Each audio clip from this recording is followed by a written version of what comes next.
En una noche envuelta en truenos y relámpagos, la ciudad de Dubái, símbolo de riqueza y opulencia, enfrentó una tormenta como nunca antes se había visto. Sus imponentes rascacielos, que solían tocar las nubes y desafiar al cielo, se encontraron luchando contra una fuerza descomunal de la naturaleza.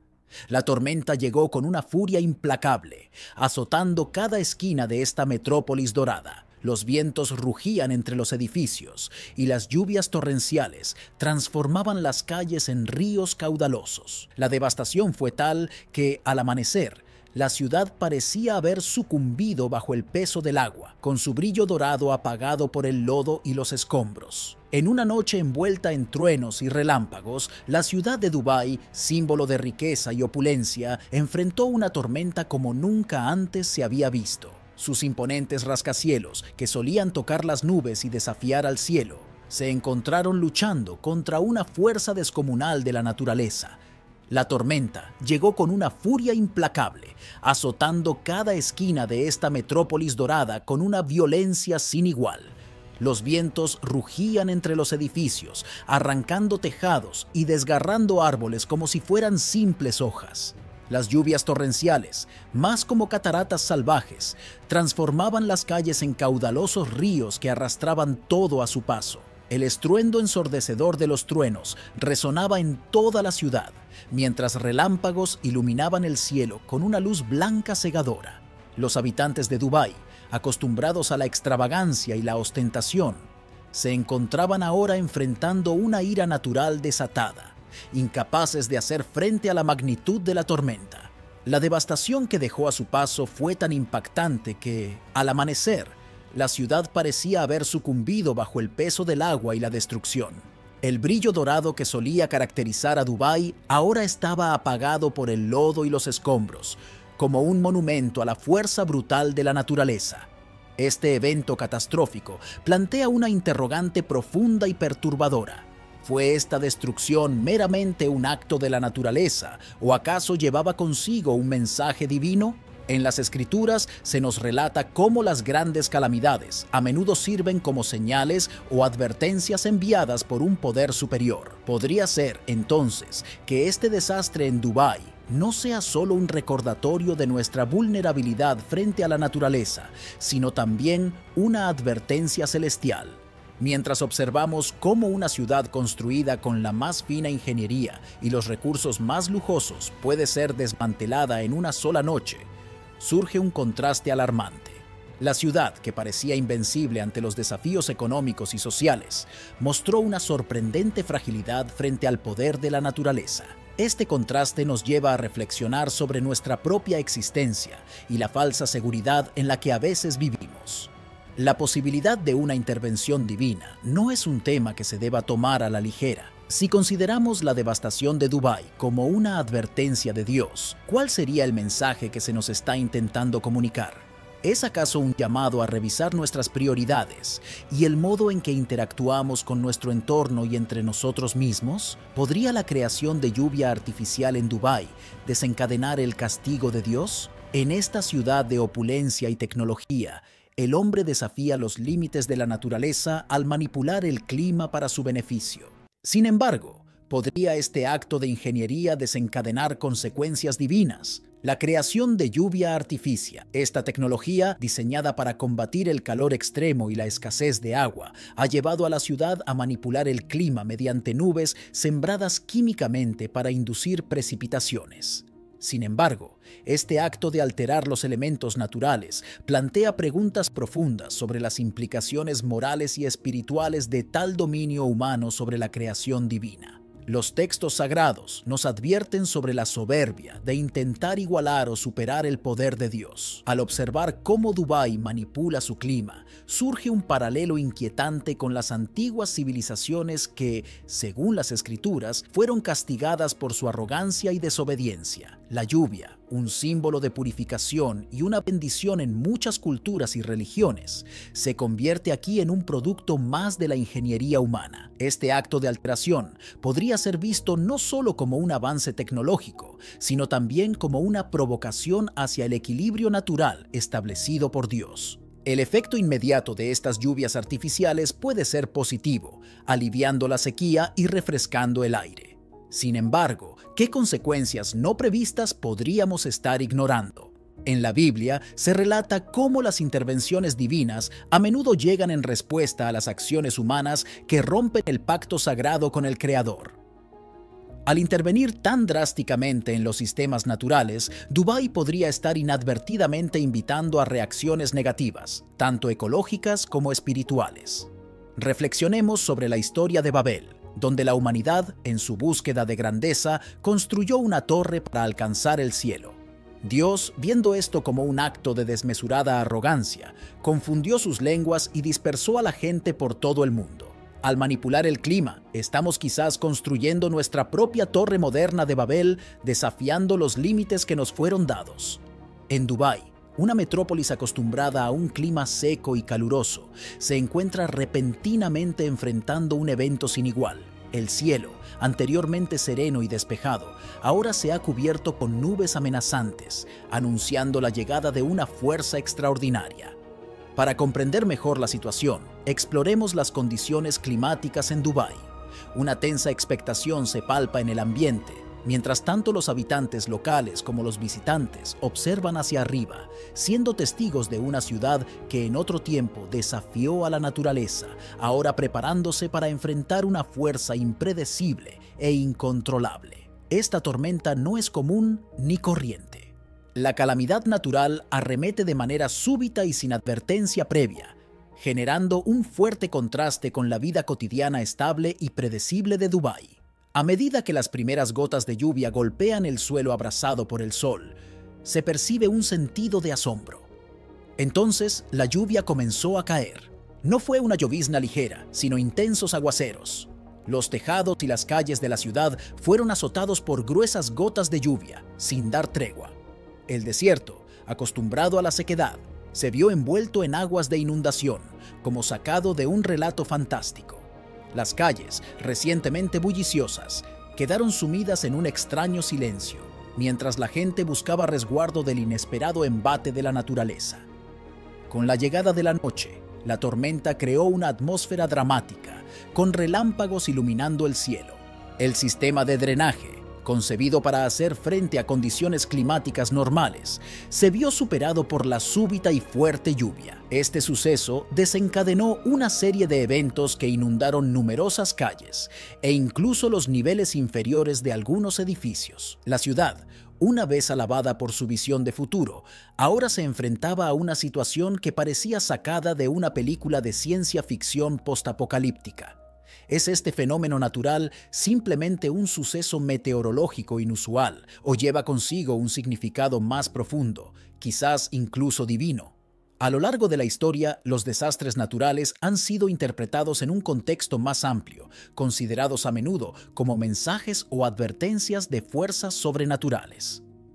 Esta interpretación es común en muchas tradiciones religiosas, donde se cree que los eventos naturales reflejan la voluntad de los dioses o las consecuencias de las acciones humanas.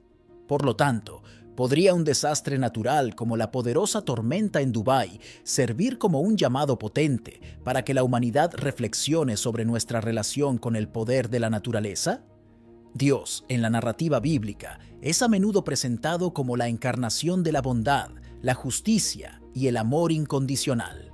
Sin embargo, a lo largo de las Escrituras también observamos momentos en los que Dios castiga, tanto a individuos como a naciones enteras. Este contraste puede resultar desconcertante y a menudo plantea preguntas sobre la naturaleza y los motivos de Dios. Primero, consideremos el contexto del Antiguo Testamento, donde los actos de castigo de Dios son más prominentes. Por ejemplo, el diluvio universal descrito en el libro de Génesis. La humanidad se había corrompido profundamente, la maldad era omnipresente y Dios decidió enviar un diluvio para purificar la tierra de la iniquidad humana. Y vio Jehová que la maldad de los hombres era mucha en la tierra, y que todo designio de los pensamientos del corazón de ellos era de continuo solamente el mal. Génesis capítulo 6, versículo 5. Aunque este acto puede parecer severo, desde la perspectiva bíblica, el diluvio representa una respuesta a una corrupción abrumadora y sistémica. un reinicio radical necesario para preservar la creación y sus propósitos originales. Otro ejemplo es la historia de Sodoma y Gomorra. Estas ciudades, conocidas por su inmoralidad y pecado, fueron destruidas por fuego del cielo. La destrucción de estas ciudades se presenta a menudo como una expresión de la justicia divina contra una maldad insostenible. Entonces Jehová hizo llover sobre Sodoma y sobre Gomorra azufre y fuego de parte de Jehová desde los cielos, y destruyó estas ciudades y toda aquella llanura con todos los habitantes de las ciudades y lo que nacía de la tierra. Génesis capítulo 19, versículos del 24 al 25. En el contexto del Nuevo Testamento, la naturaleza del castigo divino toma un enfoque diferente. Jesús, la figura central del cristianismo, enseña el perdón y la redención como elementos cruciales en la relación entre Dios y la humanidad. La parábola del Hijo Pródigo, por ejemplo, ilustra cómo la misericordia de Dios se extiende incluso cuando hemos fallado gravemente. En esta historia, un joven gasta toda su herencia en una vida de derroche y al encontrarse en desesperación, decide regresar a casa de su padre, esperando al menos ser tratado como uno de sus sirvientes. Sin embargo, su padre lo recibe con los brazos abiertos y celebra su regreso, sin mencionar su pasado pecaminoso. Pero cuando aún estaba lejos, lo vio su padre y fue movido a misericordia. Y corriendo, se echó sobre su cuello y le besó. Lucas capítulo 15, versículo 20. Este cambio en el enfoque puede entenderse a través de la cruz de Cristo, donde Jesús sufre y muere por los pecados de la humanidad, ofreciendo un camino hacia la salvación que no depende de los méritos humanos, sino de la gracia divina. Porque de tal manera amó Dios al mundo, que ha dado a su Hijo unigénito, para que todo aquel que en Él cree no se pierda, mas tenga vida eterna. Juan capítulo 3, versículo 16. Cuando Dios castiga, según la Biblia, no es meramente un acto de ira o venganza. Es frecuentemente un mecanismo para restaurar el orden, proteger la creación en su conjunto y a menudo sirve como un llamado al arrepentimiento y la conversión. Los profetas del Antiguo Testamento, como Jeremías y Amós, a menudo advierten sobre el castigo inminente, no como un destino inevitable, sino como una oportunidad para cambiar de rumbo y restaurar la relación con Dios. Cuando observamos este principio en acción, es importante comprender que la ira de Dios no es arbitraria ni impulsiva. Es una respuesta santa y justa a la rebelión contra su santidad y orden moral.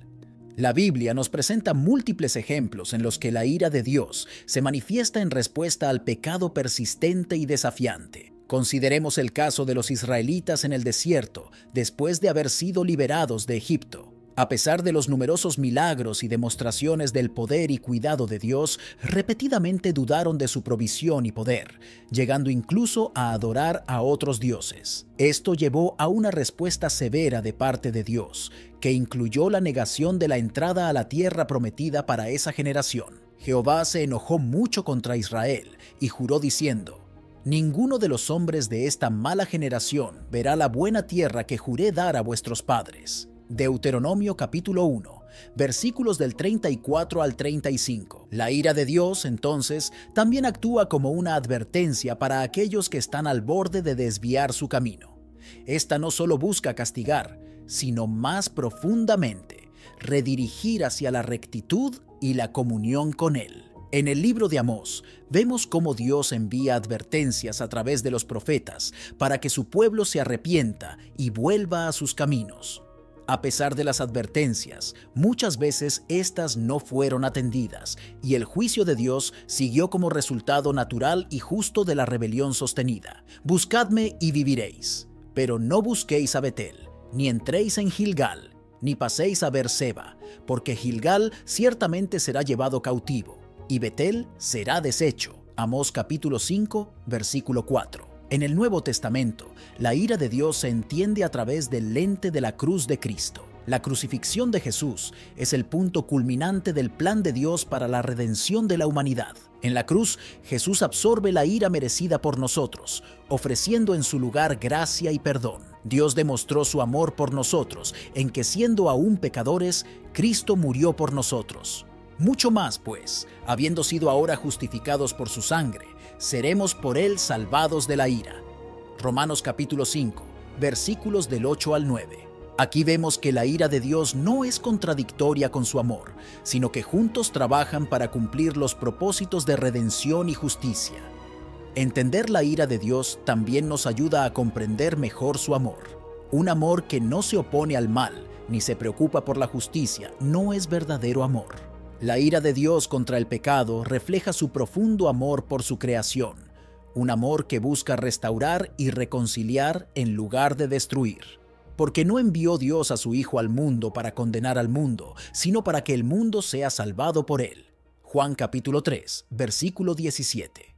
Este es el corazón del mensaje evangélico, que ofrece esperanza y restauración a través del sacrificio de Jesús. Desde el comienzo de los tiempos, la humanidad ha estado fascinada por la noción del bien y del mal. Esta dualidad se encuentra profundamente arraigada en nuestras historias, mitologías y, por supuesto, en nuestras creencias religiosas. Dentro del contexto judeocristiano, la exploración del origen del mal nos lleva inevitablemente a las escrituras de la Biblia, donde se plantean distintas teorías y narrativas sobre cómo éste entró en el mundo que conocemos. El libro de Génesis, el primer libro de la Biblia, proporciona una de las primeras respuestas a esta inquietante pregunta. Aquí, el mal parece surgir de la desobediencia. La historia de Adán y Eva en el jardín del Edén es fundamental para entender este concepto. Dios había creado todo perfectamente.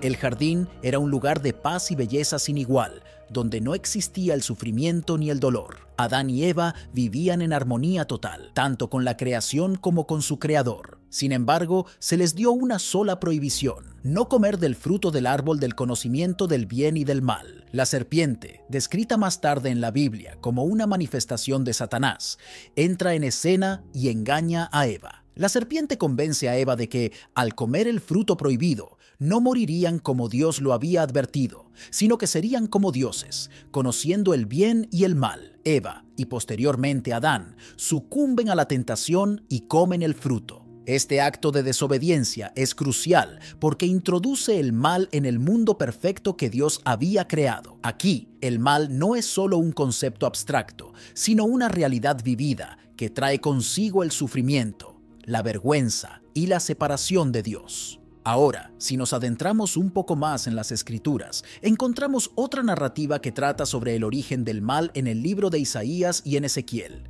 Estos textos bíblicos abordan la caída de Lucifer, un ángel creado por Dios que era perfecto en todos sus caminos hasta que la iniquidad fue hallada en él. Lucifer, deslumbrado por su propia belleza y esplendor, comienza a albergar orgullo y ambición, deseando ascender y ser igual o más que el mismo Dios. Esta soberbia lleva a su caída y transformación en Satanás, el adversario.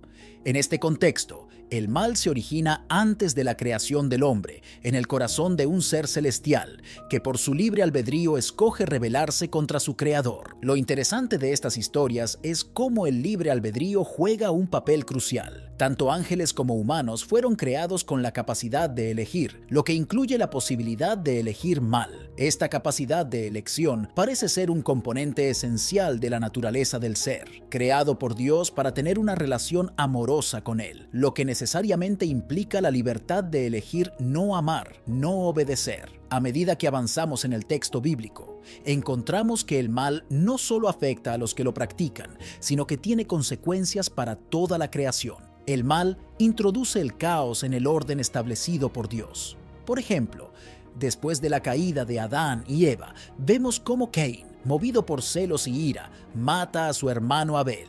Este acto de violencia marca el comienzo de una serie de eventos trágicos que muestran cómo el mal se propaga y afecta a generaciones. Cada historia en la Biblia que involucra el mal, ya sea en forma de violencia, injusticia, idolatría o rebelión, sirve como un espejo que refleja las luchas internas y externas de la humanidad a lo largo de los siglos.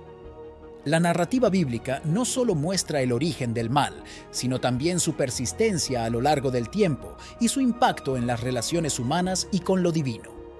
En nuestra exploración de los relatos bíblicos, nos adentramos en el vasto tema del libre albedrío. un concepto central en la teología cristiana que implica la capacidad de elegir entre diferentes opciones de manera libre y consciente. Según la Biblia, Dios creó al hombre con libre albedrío, otorgándole la responsabilidad y la libertad de tomar sus propias decisiones. Comenzamos con el libro de Génesis, en el jardín del Edén, donde Adán y Eva se enfrentan a su primera elección crítica. Dios les da una instrucción clara: de todo árbol del jardín podrás comer, pero del árbol del conocimiento del bien y del mal no comerás, porque el día que de él comas, ciertamente morirás. Génesis capítulo 2, versículos del 16 al 17. Aquí se presenta el libre albedrío en su forma más pura. Adán y Eva tienen la libertad de obedecer a Dios o desobedecerle. Su decisión de comer del árbol prohibido es un acto de libre albedrío que lleva a consecuencias significativas para toda la humanidad, introduciendo el pecado y la muerte en el mundo. Avanzando en el tiempo, encontramos a Moisés y los israelitas en el monte Sinaí. Dios les entrega los 10 mandamientos, un código moral que deben seguir. En Deuteronomio capítulo 30 y versículo 19, Dios pone delante de ellos la vida y la muerte, la bendición y la maldición, y les insta a elegir la vida para que vivan, tanto ellos como sus descendientes. Esta elección demuestra el respeto de Dios por el libre albedrío del hombre, pero también subraya las bendiciones asociadas con la elección de seguir sus mandamientos y las consecuencias de desobedecer. El tema del libre albedrío no solo se limita al Antiguo Testamento. En el Nuevo Testamento vemos a Jesús ofreciendo a menudo elecciones a las personas a las que enseña. Un ejemplo claro es el joven rico que pregunta a Jesús qué debe hacer para heredar la vida eterna. Marcos capítulo 10, versículos del 17 al 22. Jesús le dice que venda todo lo que tiene, dé a los pobres y le siga.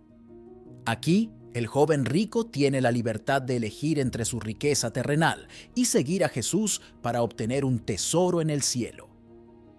Aunque se va triste, incapaz de renunciar a sus posesiones, su interacción con Jesús ilustra la esencia del libre albedrío y las difíciles decisiones que a menudo implica. Otro aspecto fascinante del libre albedrío en la Biblia es cómo se relaciona con la predestinación, un tema que ha sido debatido extensamente en la teología cristiana. Algunos pasajes, como Romanos capítulo 8, versículos del 29 al 30, donde Pablo habla de aquellos a quienes Dios preconoció y predestinó a ser conformados a la imagen de su Hijo, parecen sugerir un plan divino predeterminado. Sin embargo, este plan divino no anula el libre albedrío, sino que funciona en conjunto con las decisiones libres de las personas para cumplir los propósitos más amplios de Dios. En la parábola del sembrador, Jesús describe cómo la palabra de Dios es sembrada en diferentes tipos de terreno, representando las variadas respuestas de los corazones de las personas. Mateo capítulo 13, versículos del 3 al 9. Cada tipo de terreno decide cómo responder a la semilla, simbolizando cómo las personas usan su libre albedrío para aceptar o rechazar la palabra de Dios. Esta parábola no solo destaca la soberanía de Dios en enviar su mensaje, sino también la responsabilidad personal en la respuesta a ese mensaje.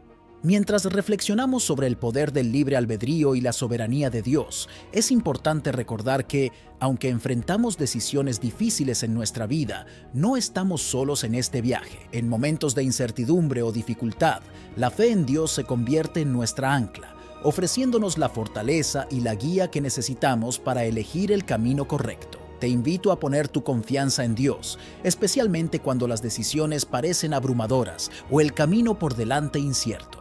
Recuerda las palabras de Isaías, capítulo 41, versículo 10. No temas, porque yo estoy contigo. No te angusties, porque yo soy tu Dios que te sostiene con la diestra de mi justicia. En cada elección, grande o pequeña, Dios está con nosotros, brindándonos su apoyo y sabiduría inagotables. Si este video ha resonado contigo o te ha proporcionado aliento en tiempos difíciles, considera suscribirte a nuestro canal y darle like para no perderte futuros contenidos que te ayudarán a profundizar en tu fe y comprensión de las Escrituras. Comparte este video con amigos o familiares que también podrían beneficiarse de este mensaje de esperanza y libre elección guiada por la mano de Dios. Gracias por acompañarnos hoy y que Dios te bendiga en cada paso del camino. Hasta la próxima.